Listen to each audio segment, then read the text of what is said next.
Hi every one, நான் Richard. நீங்கள் பார்த்துட்டு இருக்கிறது நம்ம பீயிங் ரிச் சேனல்.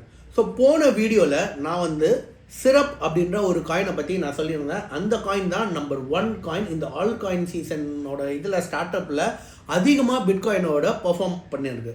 ஸோ அந்த காயினை பற்றி இந்த வீடியோவில் டீட்டெயில்டாக பார்க்கலாம். வாங்க வீடியோக்குள்ளே போகலாம்.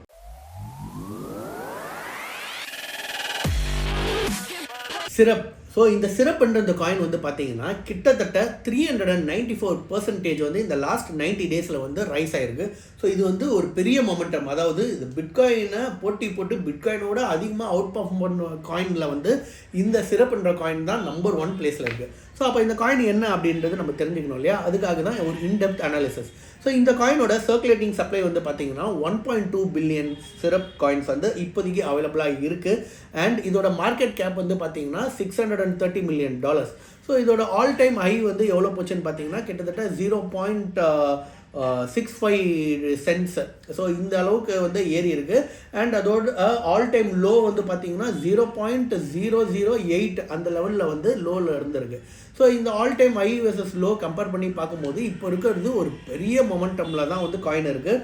அண்ட் இதோட மெயினாக இந்த காயின் ரேலி ஆகிறதுக்கு என்னென்ன விஷயங்கள் அப்படின்னு பார்த்தீங்கன்னா நியூ லிஸ்டிங்ஸுங்க. அதாவது கிரேக்கன் எக்ஸ்சேஞ்சில் வந்து நவம்பர் 2024 லான்ச் ஆகிருக்கு. அண்ட் எல்சிஎக்ஸு ஈவன் பைனான்ஸில் கூட வந்து இந்த காயினை வந்து ரீசெண்டாக லிஸ்ட் பண்ணதுனால இதோட எக்ஸ்போஷர் வந்து பயங்கரமாக பூஸ்ட் ஆகிருக்கு. அண்ட் இதுக்கு ஏன் வந்து இவ்வளோ பெரிய ஒரு மொமெண்டம் கெயின் ஆச்சுன்னு பார்த்தீங்கன்னா இதுக்கு பின்னாடி இன்ஸ்டிடியூஷனல் பேக்கிங் இருக்குது.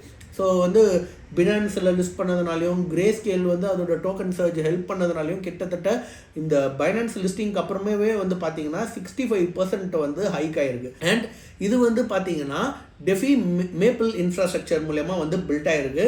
அண்ட் இதில் வந்து என்ன ஒரு விஷயம் பார்த்தீங்கன்னா யூசர் வந்து யூஎஸ்டிசியை வந்து டெபாசிட் பண்ணி அந்த சிரப் யூஎஸ்டிசி எல்பி பேட்டர்ன் டோக்கன்ஸை வந்து ஏர்ன் பண்ண முடியும். இதில் என்ன ஒரு ஸ்பெஷல் ஐட்டம் பார்த்தீங்கன்னா யூஎஸ்டிசி ஸ்டேபிள் கரன்சியை டெபாசிட் பண்ணி சிரப் யூஎஸ்டிசி காயினை வந்து ஸ்டேக்கிங்க்கு யூஸ் பண்ணி அதுக்கான ஒரு % ரிட்டர்ன்ஸும் வந்து எடுக்க முடியும்.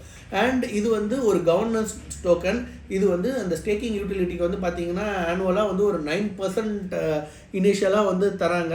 ஸோ அது வந்து ஒரு நல்ல இதுதான். ஏன்னா டாப் காயின்ஸ் எல்லாம் கொடுக்குற லெவலுக்கு தான் வந்து அவங்களும் கொடுக்குறாங்க. ஸோ இதில் ஒரு ஸ்பெஷலான ஹைலைட் என்னன்னு பார்த்தீங்கன்னா அந்த டோட்டல் வேல்யூ லாக்டு வந்து ஒரு $2.6 billion பண்ணதுனால ஒரு 26% வந்து ரைஸும் வந்து ஆயிருக்கு. ஆனால் இப்போ இதோட டெக்னிக்கல் அனாலிசிஸை பார்த்தோம்னா இப்போதைக்கு ஒரு பேரிஷ் பெனன்ட் தான் இருக்குது.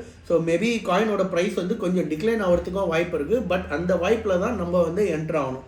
அண்ட் இதோட ஓவரால் இது பார்த்தீங்கன்னு வச்சுக்கோங்களேன், இதுக்கு வந்து இன்ஸ்டிடியூஷனல் என்டார்ஸ்மெண்ட் வந்து இருக்குது இதை பேக்கப் பண்ணுறதுக்கு.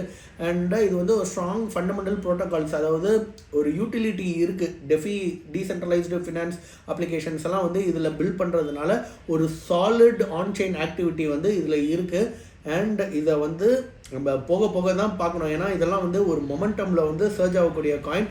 ஸோ இந்த காயின் வந்து எப்படி இனி ஃப்யூச்சரில் வந்து அவுட் பர்ஃபார்ம் பண்ண போகுது, இது வந்து ஒரு மேஜரான ஒரு காயினாக வருமா, டாப் ஆல் காயினில் நிற்குமா ஸ்டேபிளாக அப்படின்றத நம்ம பொறுத்து இருந்து தான் பார்க்கணும்.